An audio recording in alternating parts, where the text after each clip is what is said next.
startup founders cannot enter, it becomes very hard because the incumbents always win. तब सबको opportunity मिलती है घुसने की अलग अलग द्वार से.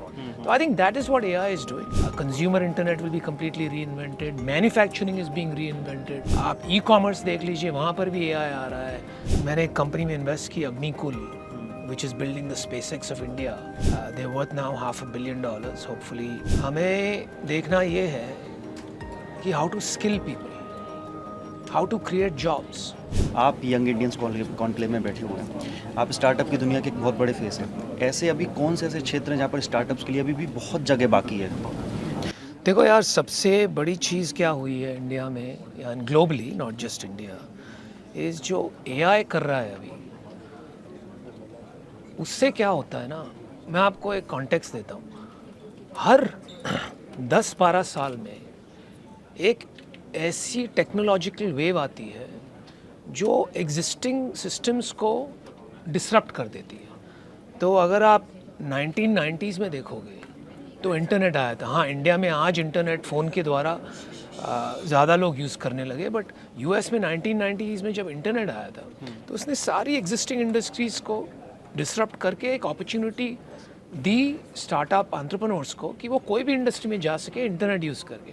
उसके बाद अगर आप 2000s में देखो तो मोबाइल, हम शिफ्ट हुए from desktop internet to mobile internet. That gave again rise to startup entrepreneurs to build mobile first companies.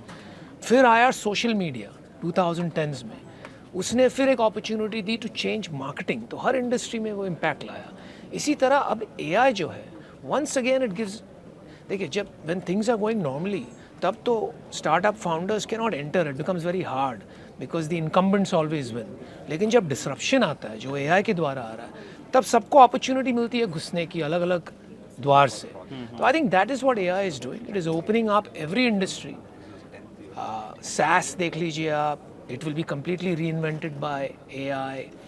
Consumer internet will be completely reinvented. Manufacturing is being reinvented. Supply chains are being reinvented. आप e-commerce देख लीजिए, वहाँ पर भी AI आ रहा है.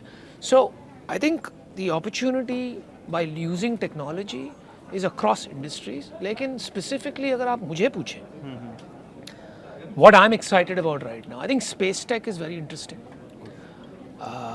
मैंने एक कंपनी में इन्वेस्ट की, Agnikul, which is building the SpaceX of India, and we're very excited with the progress. तो काफ़ी अच्छा कर गई है. They're worth now $500 million. Hopefully, that's only the beginning. There is a lot of defense startups that have come up. But आपको नहीं लगता कि देश में, दुनिया में अभी AI लगातार डिजिटल दुनिया को बदल रहा है, लेकिन अभी भी देश की टॉप क्लास यूनिवर्सिटीज़ हैं, तमाम स्टेट यूनिवर्सिटीज़ हैं, उनमें AI लर्निंग कोर्सेज अभी स्टार्ट भी नहीं हुए हैं. या देखिए, आखिर देश में AI लर्निंग कैसे बढ़ेगी? AI का नहीं, so I agree with you कि हम जो कहते हैं कि India should become the next AI power house and we should focus only on deep tech, ये इससे हमारे जो प्रॉब्लम्स हैं उसका समाधान नहीं होगा. हमें देखना ये है कि how to skill people, how to create jobs, क्योंकि हमें चाहिए 1 crore jobs per year. Correct. तो ये सिर्फ 100-200 AI स्टार्टअप से नहीं होगा. इसके लिए हमको ये देखना है how to equip people to use AI. तो आई एग्री कि हमें स्किलिंग के बारे में सोचना पड़ेगा. लेकिन आई एम नॉट अलार्म्ड. ऐसा नहीं है कि ये खिड़की बंद हो गई है. AI अभी ये शुरुआत है. This is a journey of next 20 years.